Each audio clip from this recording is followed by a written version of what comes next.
सम्मुखें सुर भाई चिंता और चेतनार सभापति बसिचंती मु तांको लक्ष्य करुची 90 मसीहा परठारु प्रतिदिन प्रति वर्ष बिजू बाबूंको जन्मदिन रे गोटे टोपी तांको देबे ताधर लेखा हितिबो महामूर्ख जो पर्यंत से टोपी सी पिंधि नथिबे से पर्यंत से तांको जन्मदिन रे केक काटंती नहीं मु ए कथा को पूरा पाखरे देखी प्रफुल्ल घड़ी महोदय बहुत कथा कहिले किछि किछि कथा मध्य छाड़ी गले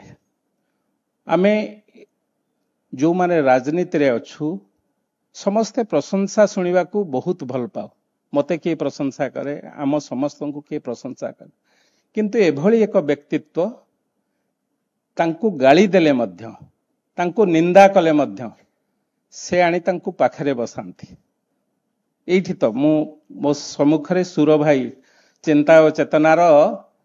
सभापति बसिचंती मु तांको लक्ष्य करुची 90 मसीहा परठारु प्रतिदिन प्रति वर्ष बिजू बाबूंको जन्मदिन रे गोटे टोपी तांको देबे ताधर लेखा हितिबो महामूर्ख जो पर्यंत से टोपी सी पिंधि नथिबे से पर्यंत से तांको जन्मदिन रे केक काटंती नहीं मु ए कथा को पूरा पाखरे देखी से महामूर्ख टोपी पिंधिला परे से आसी केक काटिबे एवं महामूर्ख नाम रे पेपर रे बाहरिबो बा सेतबेले तो टीवी एते नथिला पेपर रे बाहरिबो ता पर दिन बिजू बाबू महामूर्ख बोली टोपी पिंधैचंती एवं से भली व्यक्ति जे महामूर्ख तांको प्रतिवर्ष कहंती तांको प्रत्येक कार्यक्रम रे से आसिकी सुर भाई को प्रत्येक कार्यक्रम रे जोग दियंती ए होची एभली एक नेतृत्व बा एभली एक व्यक्तित्व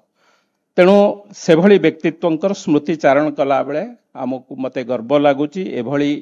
एक व्यक्तित्व राज्य सरकार मध्य दायित्व प्रतिवर्ष ए कार्यक्रम हुए ए वर्ष मोर मुख्यमंत्री आमर मुख्यमंत्री ए राज्यर मुख्यमंत्री अशेष अशेष धन्यवाद देवी निजे उपस्थित रहिबा संगे संगे दुई जन उपमुख्यमंत्री के मध्य सांगेरे धरी ए जो कार्यक्रम आम समस्तंकर दायित्व केवल बिजू बाबू नुहंती जो माने ओडिशार बरपुत्र माने तांकर जीवन यौवन समय रे ए माटी पई ए जाति पई ए राज्य पई तांकर सर्व सबु त्याग करिचंती तांको सम्मानित करिबा तांको श्रद्धांजलि दबा तांको श्रेष्ठ सम्मान दबा ए जातिर नुआ पीढ़ीर दायित्व एवं कर्तव्य मध्य